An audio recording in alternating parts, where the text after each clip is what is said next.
Good morning. My name is Courtney Heba, and this talk is building mastery into your daily practice and how you can use it to ignite your purpose. I am a Teams technical specialist at Microsoft, supporting teams in the manufacturing vertical. Previous to that, I led 4 Scrum teams at Carter's Oshkosh in the e-commerce division. Prior to that, I worked at Delta Airlines as an Agile coach and rounded out my experience as an enterprise seller at AT&T. I want to sprinkle in some context. Why mastery? Why now? For those of you not aware, we are in the midst of a great resignation, where in 2021, 1 out of 4 American workers quit their jobs. Now, I don't know the exact numbers for Geneva, and believe me, I looked, but I can tell you that the number of people quitting is unprecedented. And what we are finding in surveys and exit interviews are people aren't leaving because of salary and benefits. Of course, that's part of it. People are leaving because they no longer feel satisfied in their jobs. They are no longer contributing and growing, and so they're seeking those feelings elsewhere. Today's talk is about how you can cultivate satisfaction through mastery so you can continue to fight the good fight at your company, if that's where you want to be. Dan Pink, one of my favorite authors, he wrote the book Drive, and in this book he says there's 3 things that motivate employees at work: purpose, autonomy, mastery. We are going to hone in deep on the mastery piece today. So what is it? Let's unpack a bold title like mastery. It's the urge to get better at stuff. We like to get better at stuff. It's the reason people play musical instruments on the weekend. Why would someone play guitar on the weekend if their employer isn't going to pay them 1 penny more? This is strange economic behavior. And yet when we ask people, guitar players, why do you play guitar on the weekend? They say, because it's fun, because I get better at it and that's satisfying. Imagine it's 1990 and I'm in a boardroom with Bill Gates. And I say, hey, Bill, do you have a second after this meeting? I've got a business proposition I want to run by you. And he's like, yeah, sure, what's up? Well, I've got this grand idea. What if we gather all the best software engineers across the globe who do highly skilled work, and they're willing to volunteer 20, maybe 30 hours of their time per week? And he's looking at me questionably. Maybe he raises an eyebrow. And he says, okay, go on. And I'm not done. What these developers create, they're going to give it away rather than sell it. It's going to be huge. He probably would look at me like I had lost my mind, because it's counterintuitive to everything that we believe. And yet we have Wikipedia that's done on a volunteer basis, open source Linux, GitHub, the world's largest open source code repository. I could give Bill Gates a snapshot into the future. I could say, hey, Bill, in 30 years, Microsoft is going to purchase this company, GitHub, whose business model is to give away developers' code for free for $7.5 billion. Does that sound like a profitable investment? So why are people doing this? Why are developers, highly skilled developers who have lucrative, high-paying jobs, why are they, during their limited discretionary time, building equally, if not more, highly sophisticated, technically skilled creations for someone who is not their employer, but someone else for free? This is completely irrational economic behavior.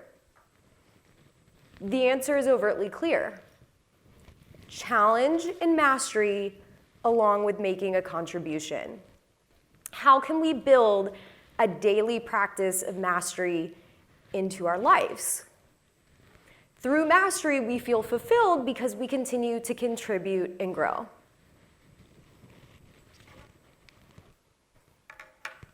How many of you know someone who is uber successful, but they are not happy? I can think of quite a few very successful people who are miserable. Success is a disease. We are all here at DevOps Days Geneva because we are successful. We wouldn't be here if we weren't. But again, success is a disease. The higher we go up that success ladder, the more likely the next rung is failure. And failure is painful because it questions our success. The next rung is risk. And even though you took massive risk to get where you are today, there comes a point in time when you start to say, I don't know if it's worth it.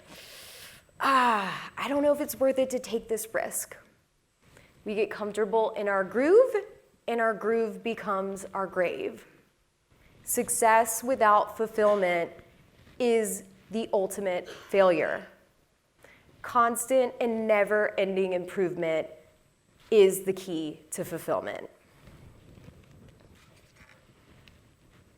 I want to tell a personal story of my journey to mastery. I graduated from Georgia Tech with an MBA and joined Delta Airlines as a part of their MBA IT rotational program, where I did different rotations in IT for 2 years. It was very important that you chose your last rotation wisely, because if the team liked you, you had the opportunity to join them full time. I had been working as a Scrum Master, mentored closely with the Agile coaching team, and I had decided that being an Agile coach was my dream job. It was the coolest job at the company. So I was delighted when I found out I had been chosen to be on the Agile coaching team for my last rotation. But I quickly found out they were not as delighted to have me. You see, Agile coaches are masters of their craft. Some of them had 20 years experience coaching the globe's top companies through transformation. Some had been Scrum Masters for 10 years before they became a coach. I only had 6 months experience. And the only reason I worked so closely with the Agile coaching team was because I had no clue what I was doing. I didn't know what Agile was a year prior. Needless to say, it was not taken very seriously. So I was banished to Delta's Dojo.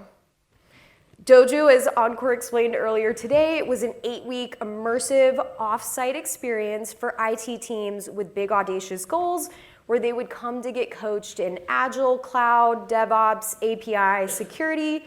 Each of the Center of Excellences had to allocate 2 to 3 coaches to this effort.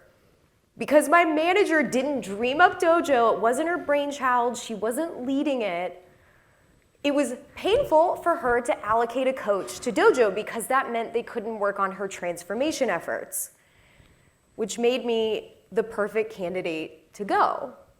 I was completely expendable.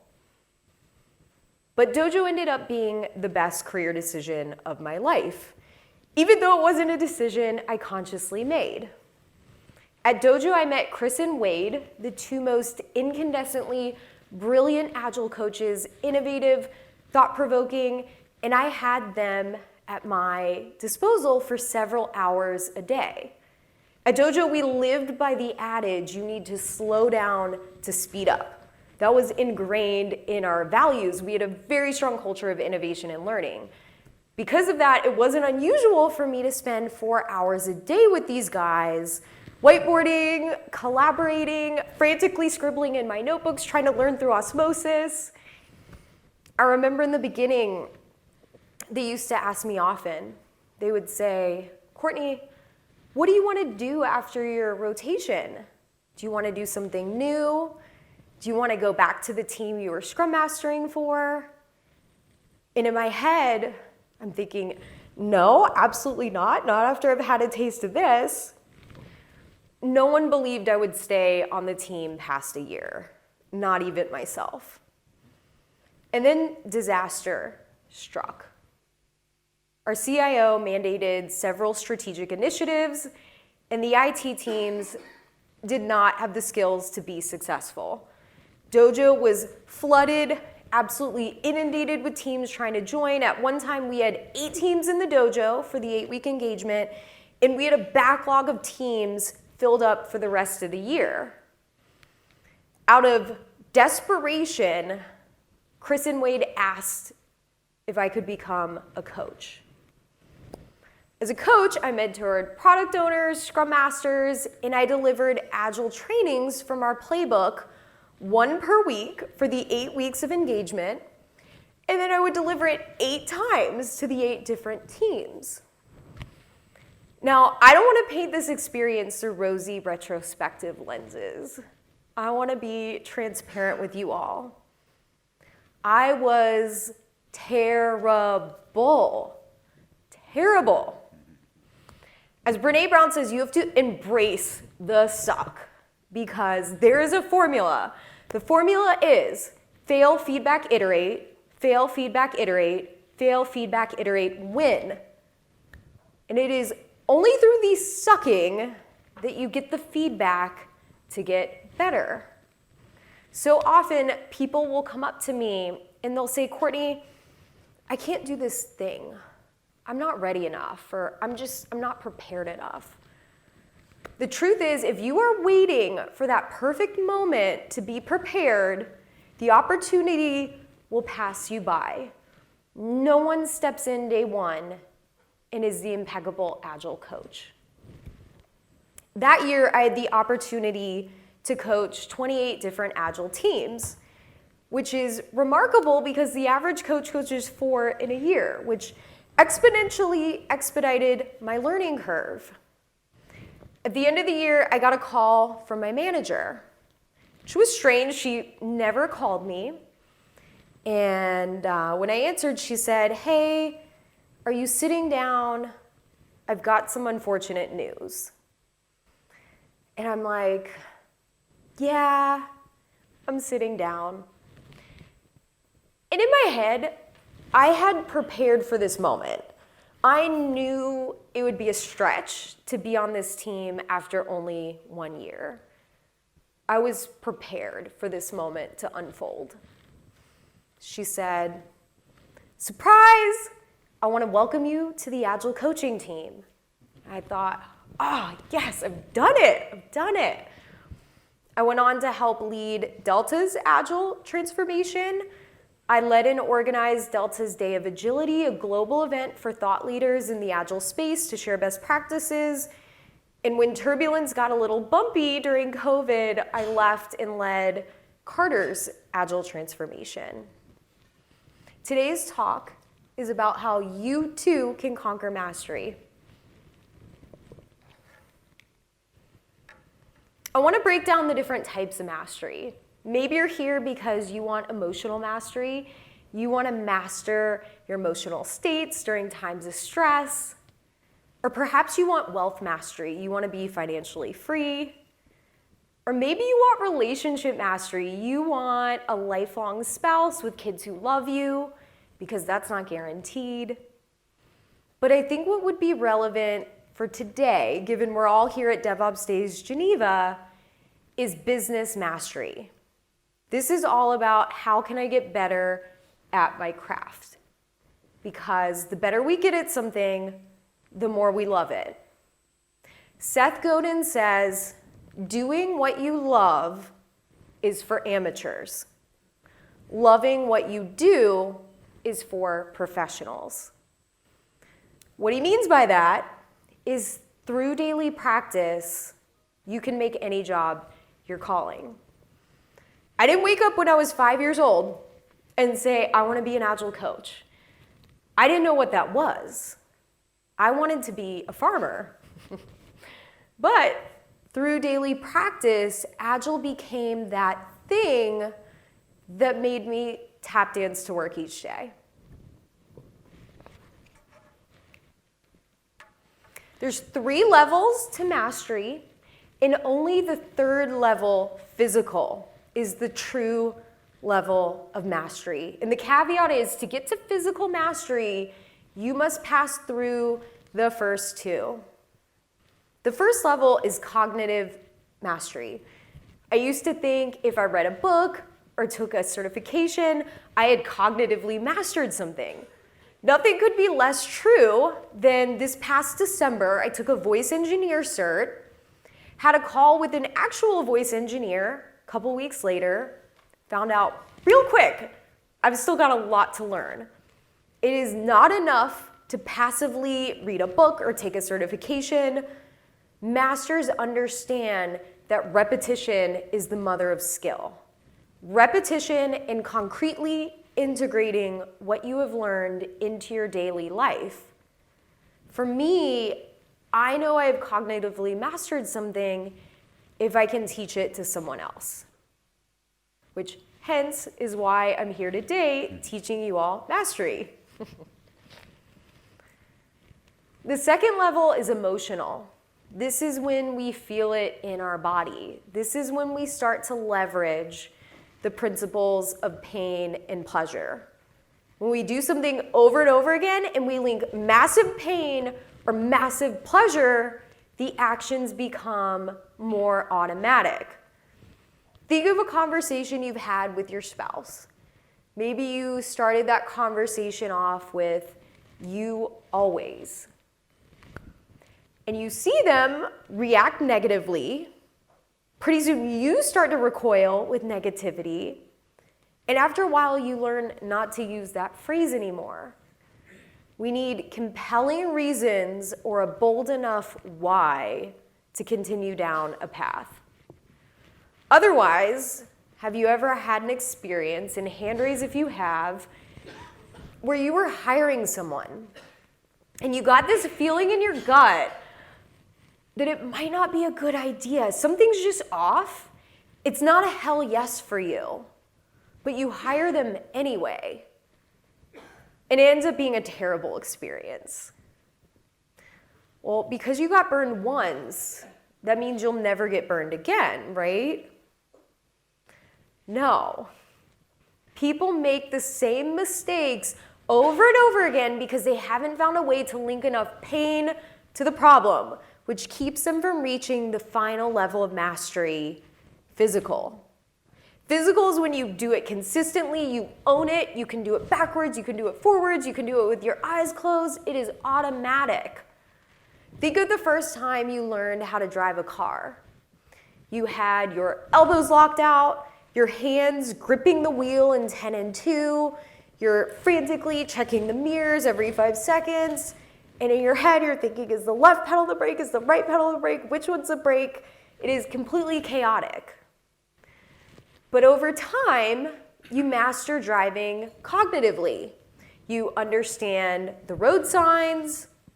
You pass the driver's test. You get emotional mastery. You get positive reinforcement. Your mother tells you, "Hun, you're doing great. You didn't back into the mailbox once this week." Your driving instructor's like, "Yeah, I think you're gonna pass." And you drive yourself to work every day. Pretty soon, you have mastered driving. And I would venture to guess that most of us in this audience are masters of driving. You really know you're a master of driving, and hand raise if we've ever had this experience, where you're driving home from work, you get to your destination, and it's like, whoa. And it is a miracle you made it to your home because you didn't think about driving once. Your head was in a completely different space, but somehow you made it to your house. That is mastery. Chris, my mentor from Dojo, phenomenal public speaker. I used to ask him, "Chris, what do you think about on stage? Do you get nervous?" And he said, Courtney, to be honest with you, I don't think about anything. I black out when I'm on stage. Of course, he's flawless. That is mastery.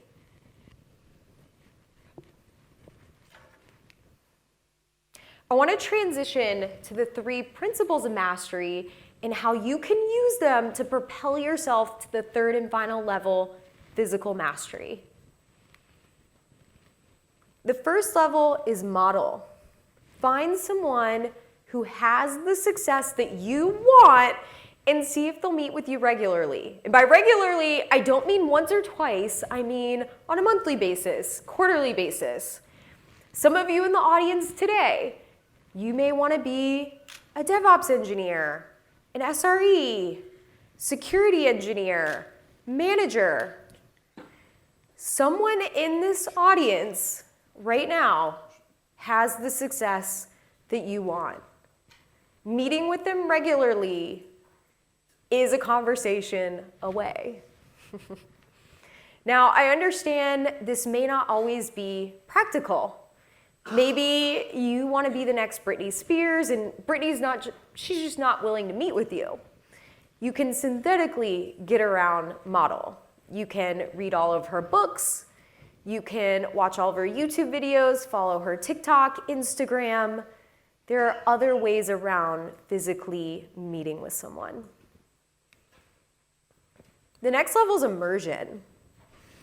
At Dojo, we had a requirement when you joined. When we would intake teams, they had to be willing to clear their calendars for 8 weeks and be off-site committed to learning. If you couldn't do that, you could not be in Dojo. And the reason for that is simple. Immersion, off-site, fully focused learning is the fastest way to learn. That is the bottom line. Now, I want to congratulate you all because you know what an immersion looks like because we are at a 2-day immersive DevOps event. You know what it's like to do it. Find out what you want to master this year and then commit to doing a conference, a workshop. Go ahead and sign up for DevOps Days Geneva next year. Go ahead and do it.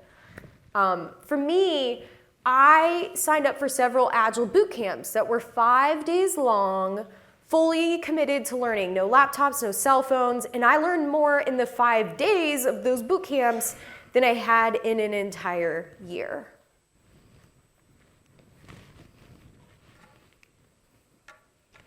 Next is spaced repetition.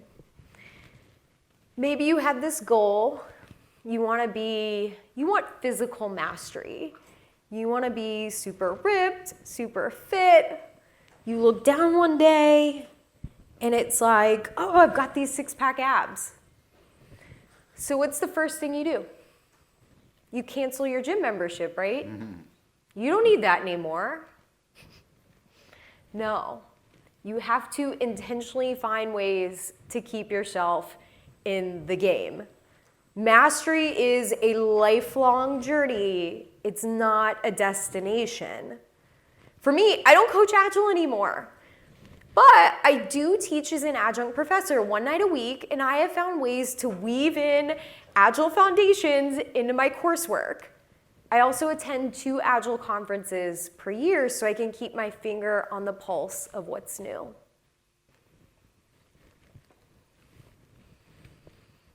Now that you are on this beautiful path to mastery, you're in this wonderful forest path, who is going to show up on that path to block your way? I want you to pay attention to each of the 3 personas because at the end I'm going to ask which one resonates with you.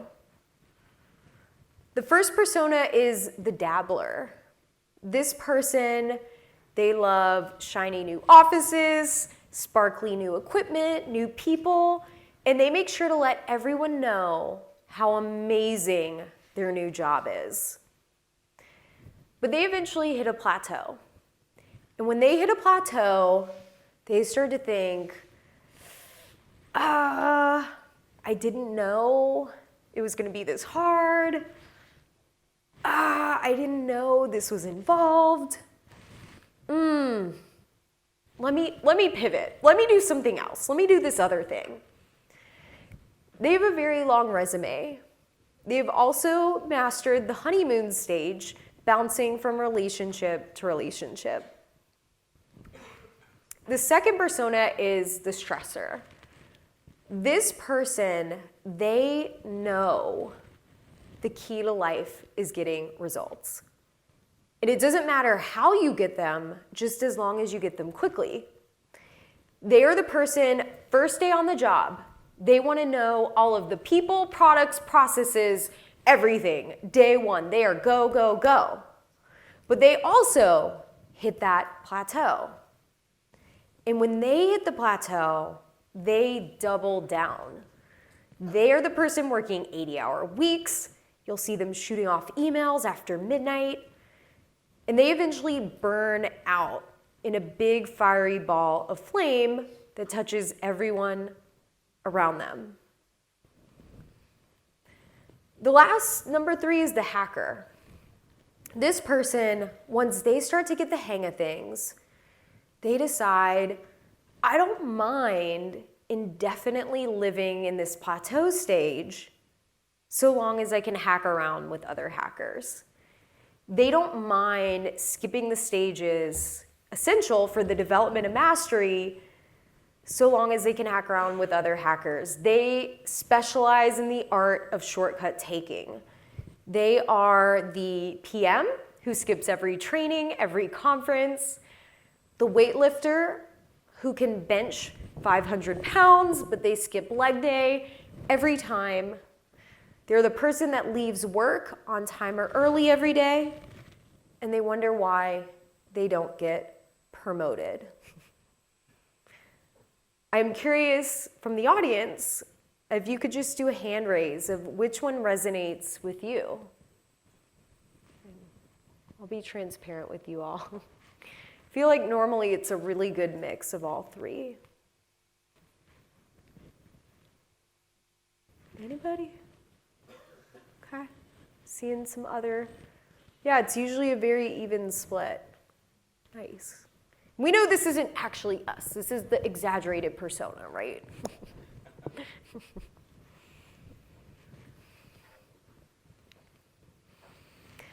This would not be a mastery talk without a toolkit, without an action plan.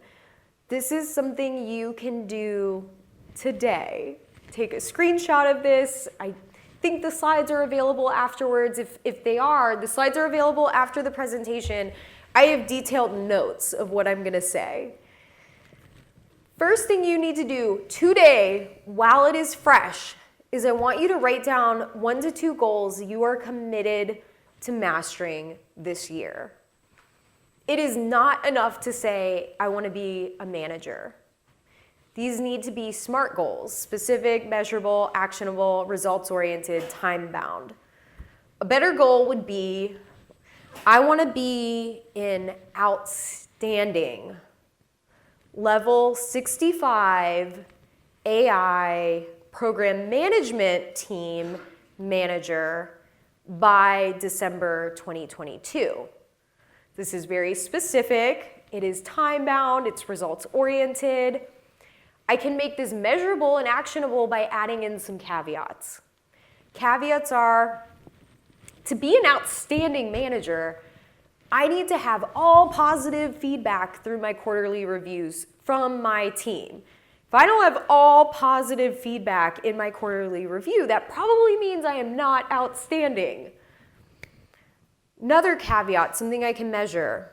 I am going to attend the best 1-week management training course that there is.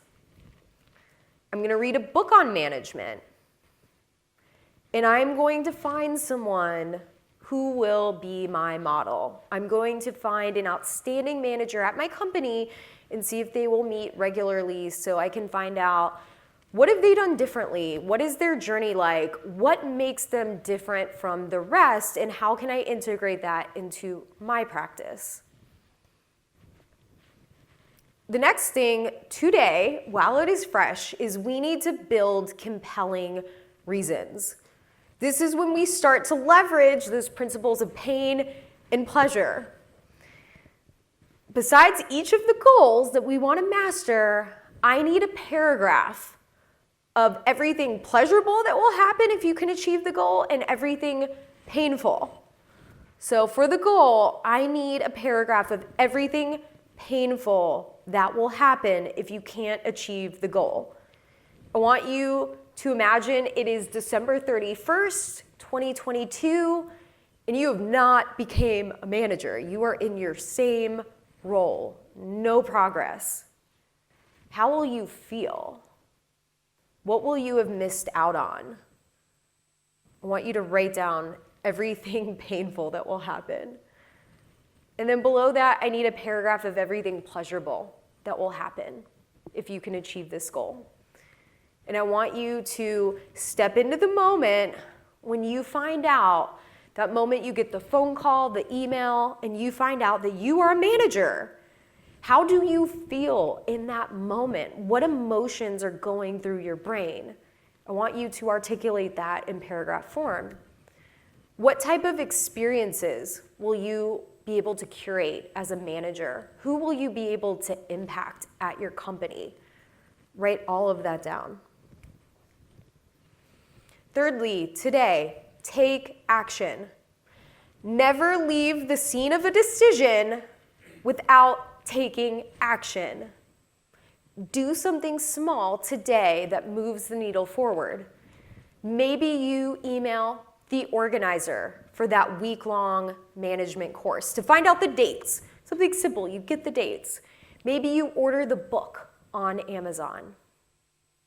Do something small that propels you forward. And then tomorrow and beyond, identify a model. Find that person who has the success you want and see if they'll meet with you.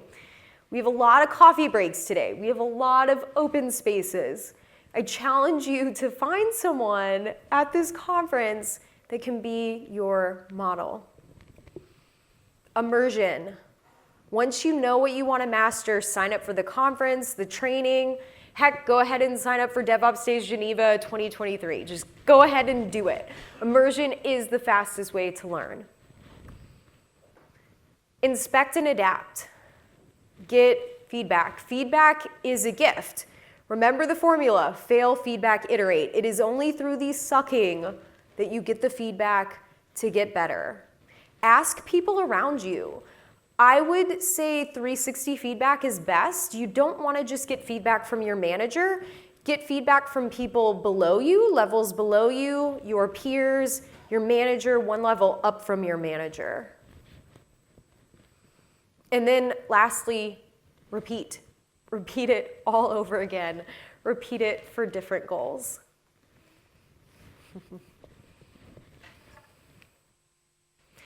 These are some resources. This will also be in the presentation handout. Your calling is out there waiting for you. Go master it. Thank you all so much.